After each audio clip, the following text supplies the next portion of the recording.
Friday రోజు శ్రీలంక వెళ్తున్నామండి. మొన్నటి వరకేమో వరదలు వచ్చాయి వెళ్ళొద్దు అన్నారు, అది కొంచెం క్లియర్ అయింది. తర్వాత ఇండిగో ఫ్లైట్స్ మీకు బాగా తెలియాలి, ఎందుకంటే చాలా ఇబ్బంది పడి ఈరోజు హైదరాబాద్కి వచ్చారు కదా.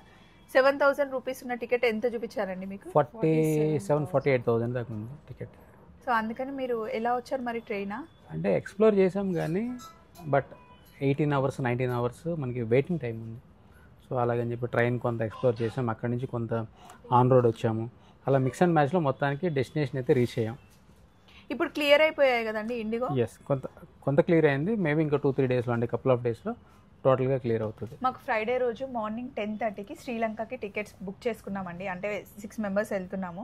అది చాలా టెన్షన్ ఉంది. లక్కీగా క్లియర్ అయ్యాయంట. సో మాకైతే ఏం ప్రాబ్లం. అది మీ లక్. సో మా లక్ ఏంటంటే సో మేము అన్ని ట్రాన్స్పోర్ట్లు అన్నీ మేము ఎక్స్ప్లోర్ చేయాల్సి వచ్చింది బికాస్ ఆఫ్ ఫ్లైట్. అలా పాపం వీళ్ళు ట్రైన్లో ఒక ఆల్మోస్ట్ 2 నైట్స్ ట్రైన్, క్యాబ్, కొంత ఫ్లైట్ విత్ డిలే అలా జరిగింది. ఓవరాల్ జర్నీ అంతా కూడా ఇట్స్ హెక్టిక్ జర్నీ. ఫిర్బీ ఏంటంటే వర్క్ అయితే అయ్యింది, డెస్టినేషన్కి అయితే రీచ్ అయ్యాం ఈరోజు. మాకు చాలా మంది మెసేజ్ పెడుతున్నారండి, ఇండిగో బుక్ చేసుకున్నా అన్నారు కదా, ఫ్లైట్స్ కష్టం అవుతుంది, శ్రీలంక ఎలా వెళ్తారని. దేవుడి దయ వల్ల అంతా క్లియర్ అయిందండి, హ్యాపీగా వెళ్ళేసి వస్తాం. Thank you so much and good night, bye.